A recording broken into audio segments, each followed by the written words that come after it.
As we got closer, I got a better look at the face, and I'm sorry I did. It was like dark hatred and malevolence, and it was staring hard. The whole time I'm thinking, this is crazy. We're going to be killed.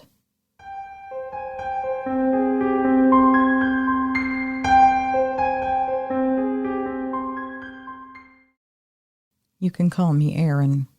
I live in the East Kootenays, British Columbia, Kimberley Way. I spend my free time hiking the spurs that climb out of the St. Mary Valley. I'm not a researcher or a hunter, and I'm not some prove-it-on-camera kind of guy. I do carry a little point and shoot for some pictures of larches in the fall and for the goats when they'll pose for me. But that's about it. I do listen to your show, though, when I'm out sanding boards in the garage.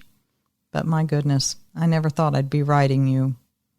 If you want the short of it before the long, I saw a tall, broad-shouldered figure step onto a switchback cut above St. Mary Creek at about 30 yards. I stood there long enough for it to turn broadside, and it gave me a long stare. Then a bit later, a pine cone landed square between my boots, like it was sending me some kind of message. Well, that was the short of it. Now here's the long of it. This was the second week of September last year. We'd had a warm day and a cooler evening was settling in. It was one of those evenings where the shade goes navy a half an hour before the sun actually drops, and you can smell the resin seeping out of the fir trees where the sun had baked them all day. My hiking partner that day was my neighbor and good friend, Evan.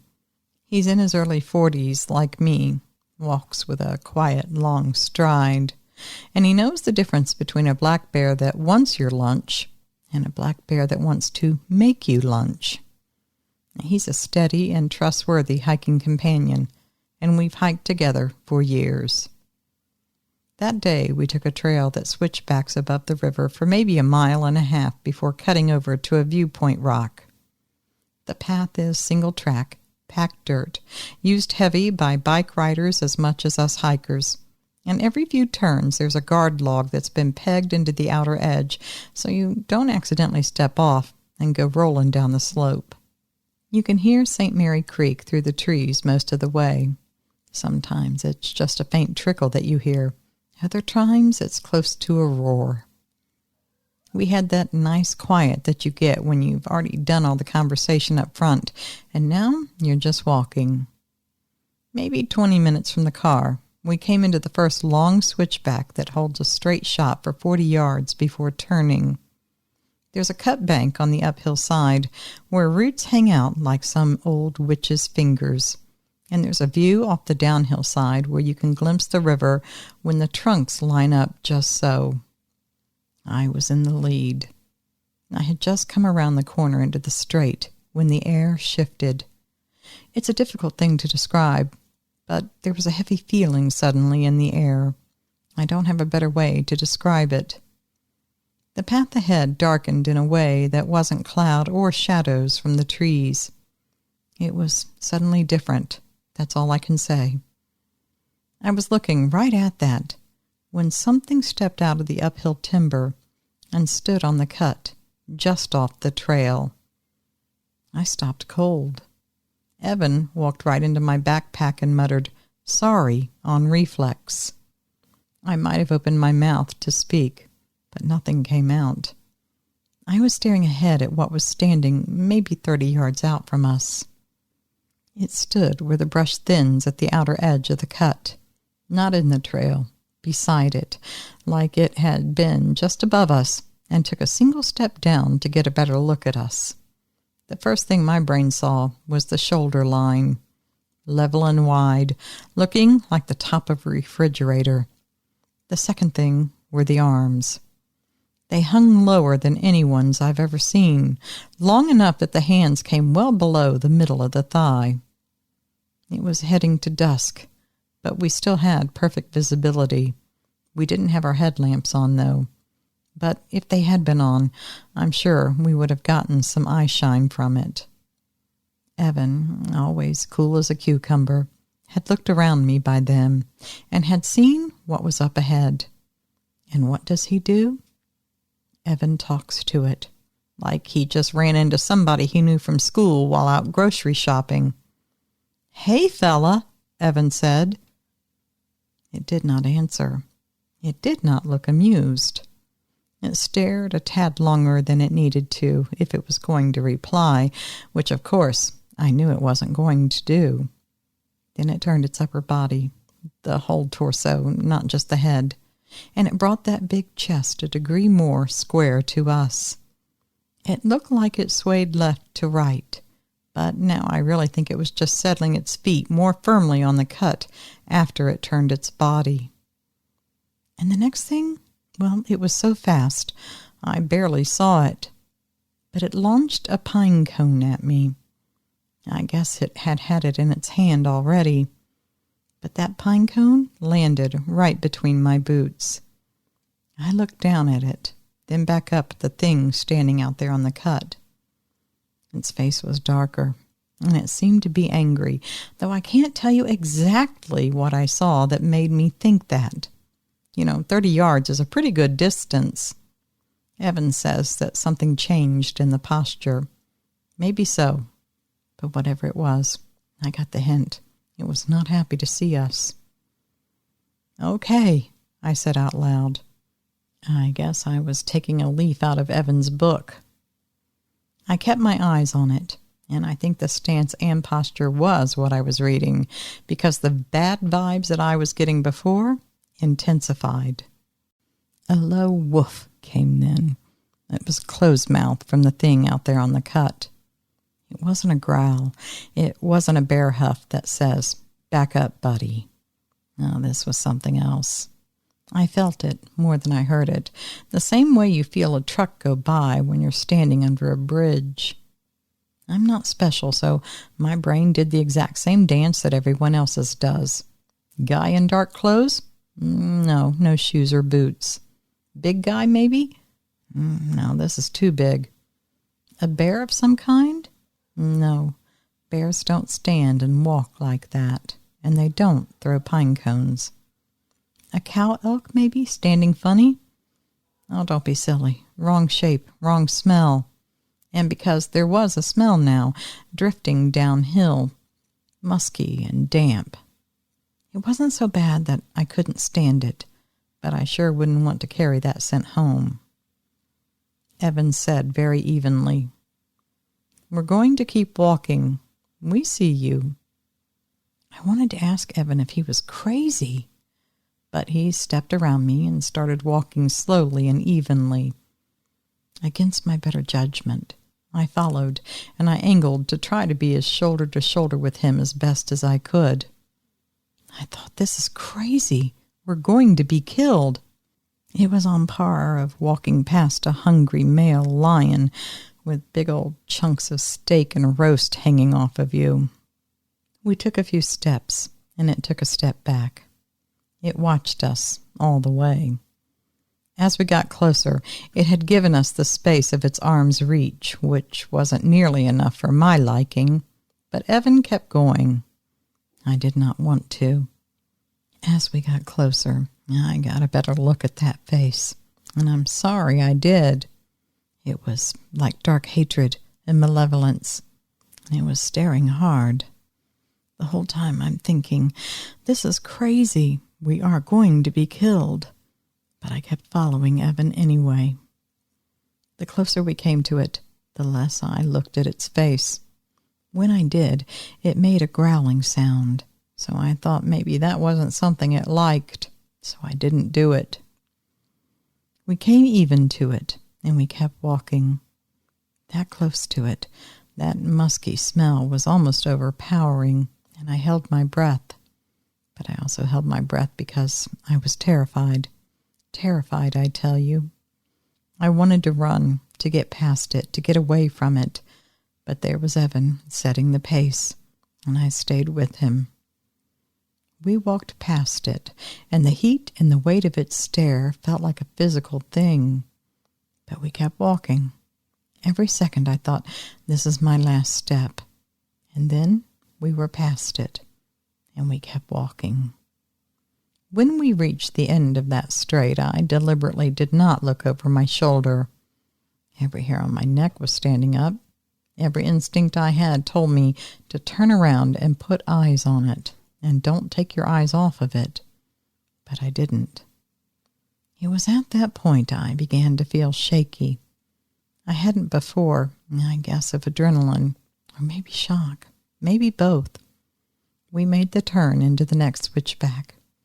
The sound of our boots hitting the trail sounded way too loud for how careful we were trying to be.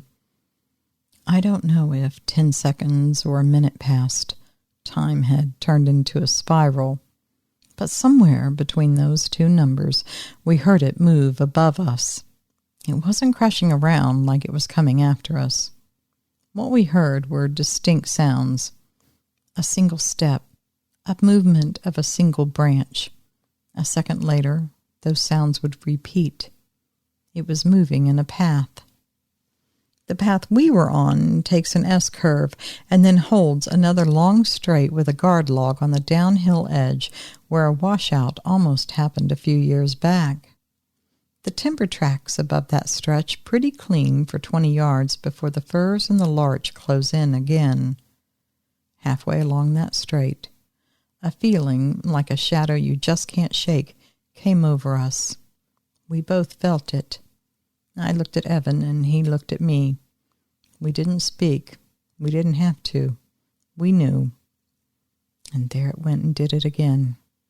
It stepped down again out of the uphill and on to the cut, closer to us this time. 30 yards before, now 20, maybe less. Same shoulder line, same long arms, same dark, malevolent face and menacing posture. Taking a hint from Evan earlier, I just said, "Hey there, we're going to keep walking." It stared at us and said nothing, but took the step back. We took the hint and passed, slow.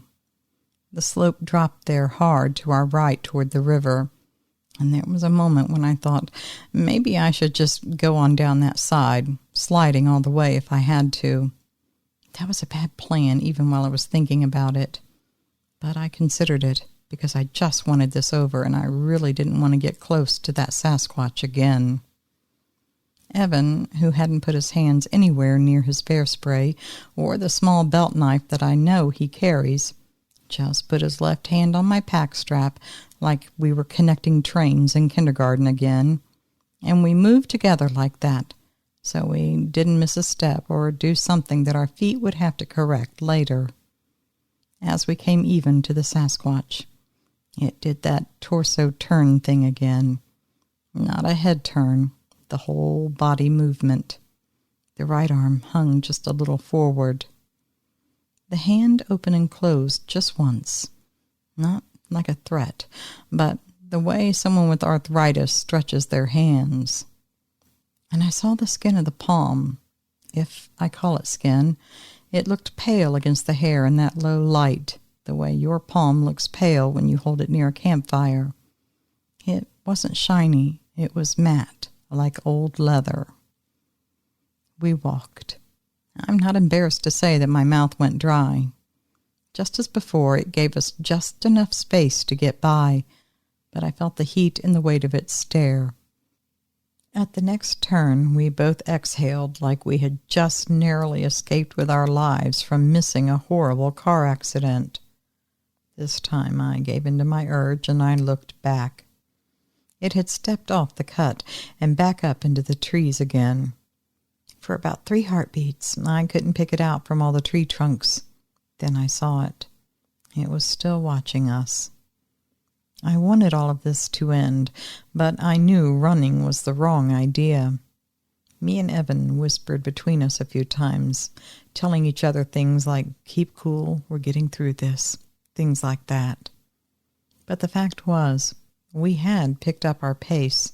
We weren't running. It was more of a very fast walk, like some mall walkers on speed. But we did not run. About 5 minutes after that, call it 2 switchbacks later, we heard 2 knocks. They were down the valley from us, not uphill, but there was no mistaking these sounds. hollow, like someone hit a dead snag with another piece of wood. 10 seconds apart. I counted. If anyone wants to say, oh no, those were woodpeckers, I'll nod for manners' sake, and then I won't tell you to go on up there and you can hear it for yourselves, because a woodpecker goes tap, tap, tap. This was a single knock that happened twice, spaced just so. Evan said, there's a second one. He said it like I couldn't figure that out for myself, but I'll forgive him. It was stressful on both of us. We kept moving. We came to a spot where the trail corkscrews around a tree that grew into the cut when the trail builders were still kind enough to go around it instead of through it. The bark on that tree is rough and furrowed. On the uphill side, 7 feet off the ground, a long piece of bark hung, peeled down as if someone had grabbed it and snapped it back. I could see fresh, wet sap at the tear, bright as tears, the faltering light hitting it just right to make it shimmer. A hair or two was caught on the jagged edge. I could just see them.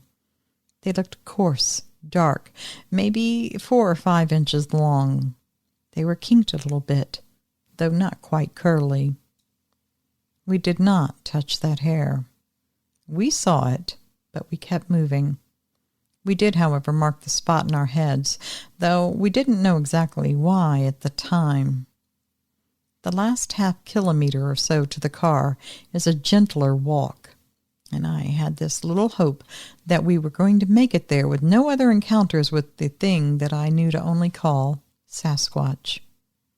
At the second-to-last switchback, the trail widens and there's 2 guard logs side by side. There's dirt on those logs most of the season. Bikes will skim it, boots scuff it, but it's always a thick layer there that you can ride in if you drag your finger along. And that's what I did with my eyes. I looked along that layer of dirt. Something had left a large smear there. Might have been the Sasquatch, might not have been, but it looked like a palm print that had smeared, leaving a trailing of a thumb along with it. I was tempted to reach out and put my hand there. It was in exactly the spot you would put your hand in if you steadied yourself to go over those 2 logs. But who in their right mind would go over those 2 logs? I had stopped and was reaching out when Evan said, "Don't, keep going." He said it softly, but it was more of a command, not a request kind of tone.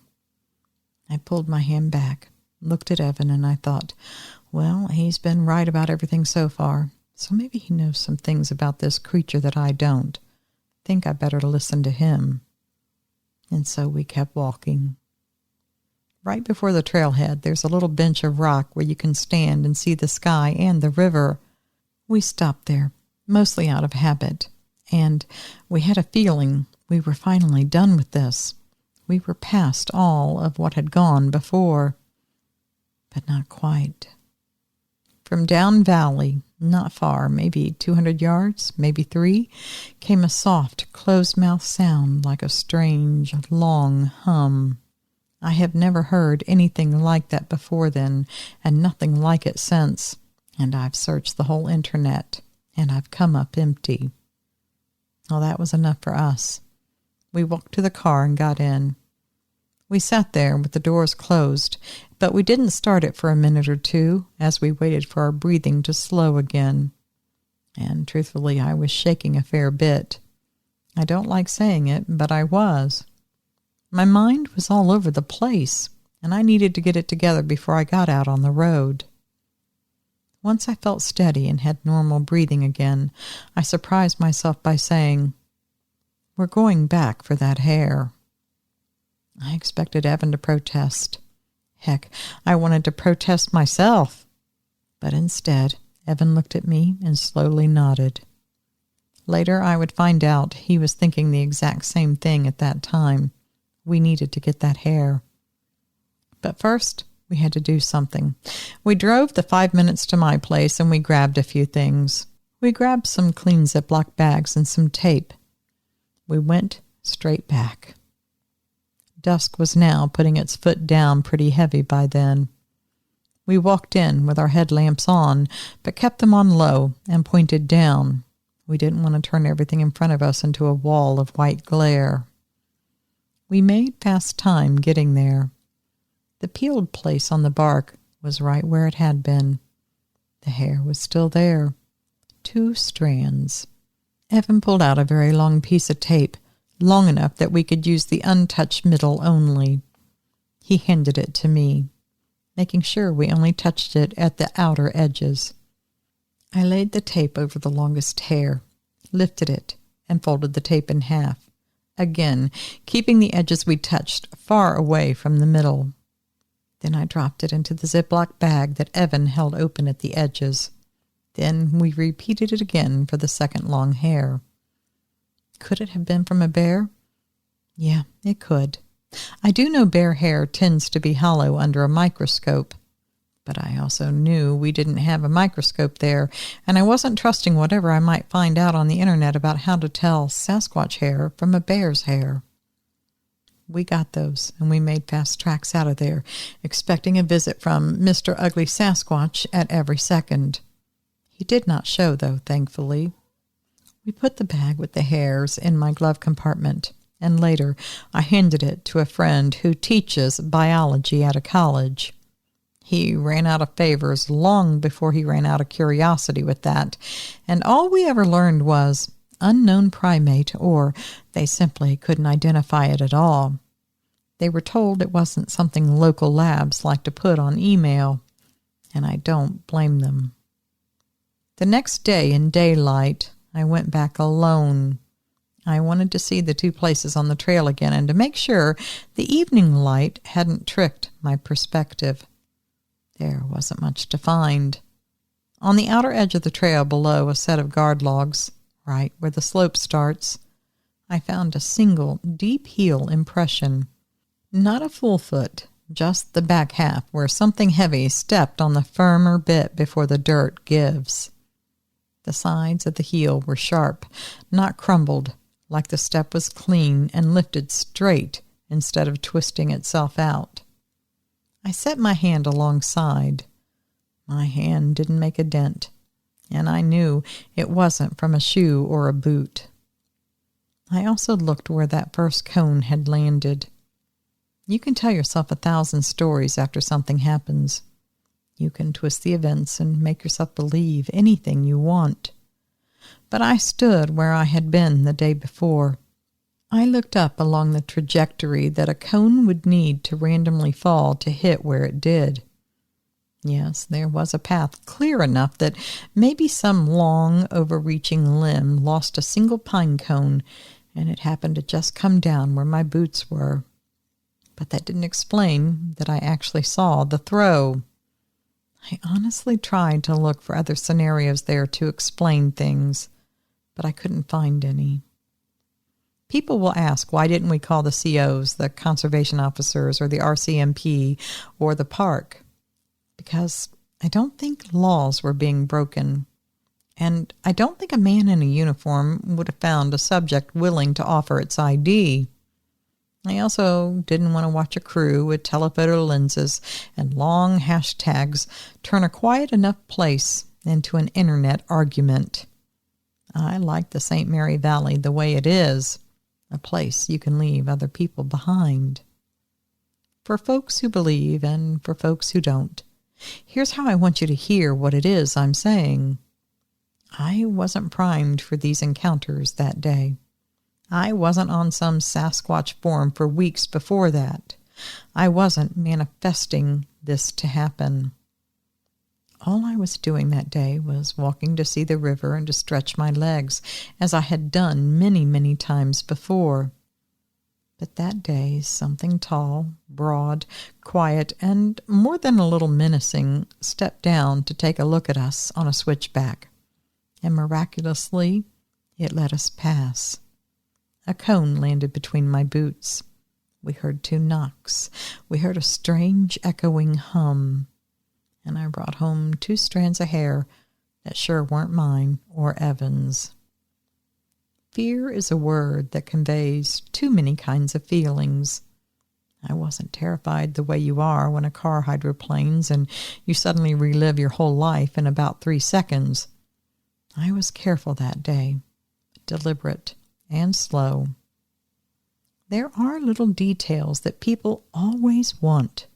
So let me put some in here in my email, and it might be useful just beyond my story. Height. I am exactly 6 foot even. On that cut with the slope, it is hard to measure. But when it turned square and looked at us, the head was above the cut bank behind us. That bank stands about 7 feet at that point. Add the platform it stood on and subtract the slope lies, and you're in about 7.5 to 8 foot range. Build. Well, it wasn't exactly a bodybuilder V shape. It was more like a wide column with heavy shoulders and a deep chest. The waist wasn't narrow like some skinny runner. It was very muscled there, though. The hips moved like a weightlifter's do, clean, easy, and powerful. The arms and the hands. The arms hung long enough that, while it stood straight, the hands were coming close to the knee. The palm, I saw, looked wide. I couldn't see fingernails, and I'm not going to make up that detail just to impress someone. Hair. Even all over from what my eyes could take in. Longer on the forearms and through the shoulder, shorter on the face. And there wasn't hair there everywhere as far as I could tell. On the face, I mean. None on the lips or the eyelids. In that light, the hair red as a dark brown. When we bagged the strands on the tape, they looked dark brown with a hint of red when the sun touched them. The head and face. I'll disappoint anyone who needs an in-depth face report. I got the sense of a forward-set head and a heavy brow ridge because, well, the silhouette didn't show a sharp forehead, but I didn't see the rest of it as clear as I would have liked. Remember, every time I looked directly at it, it let me know it didn't like it. Most of what I saw were little tiny bits, small, quick looks, and from my periphery. I remember darkness, a lot of dark eyes. The lip and the eyelids were also a dark color, but I don't think there was hair there. But it wasn't all black hair either. Well, that's as good as it's going to get. Dark, big, hairy, and some spots not so hairy. I didn't go looking the next night or the next. I did keep walking that trail later in the fall, and twice since then I've had some small things happen that felt like maybe they were something. Once the next month in November, a single cone landed in the path again at that same first straight section. My heart hit my feet. This time there was no dark shape accompanying it, and I was thankful because I was alone. I smiled like a dope to nothing, and I said, "Okay." I said it real loud because, well, I'm that kind of person now, I guess. I placed the cone on the guard log and quickly walked on. Then the month after that, in December, there was a dusting of snow. I found 2 toe-only impressions just at the edge of a cut where the snow was beginning to melt. Not a full print, just the pad marks in a line where someone would choose soft ground if they preferred it. I didn't take a photo because snow and prints, they're a recipe for interpretations and arguments. If anybody listens to this hoping for a big trophy, a video, a cast, DNA, they're going to be disappointed. I brought home the little baggie with the hairs in it. As far as I know, it still sits in my drawer because I really don't want to be the guy who knocks on doors with a baggie like some weird trick-or-treater. The only reason I even mentioned it here was that if I were listening, I would want to know if anything was left behind besides a memory. And there was. And no, I'm not going to pursue any testing of it. I think that's opening a lot of can of worms. For your audience who hike in places like mine, maybe this is the part worth hearing. I didn't feel hunted. I felt watched, measured, and after that, escorted out. We were watched to the point where the trail lets out to semi-civilization, and I'm okay with that. Now, as for Evan, he seemed to know what to do because he said he had read on Sasquatch for years. I had hiked with him for many, many years, and I never knew he had an interest in Sasquatch. But it was his belief that talking to them was the way to go. Show respect, and they'll let you pass.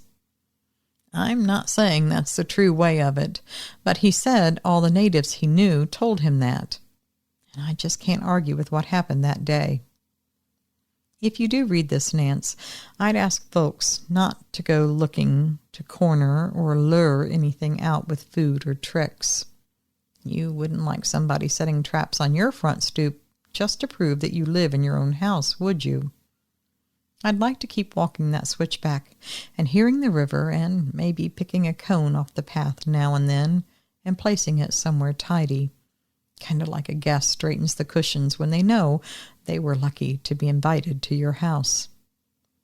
Thanks for giving me a place to tell all of this.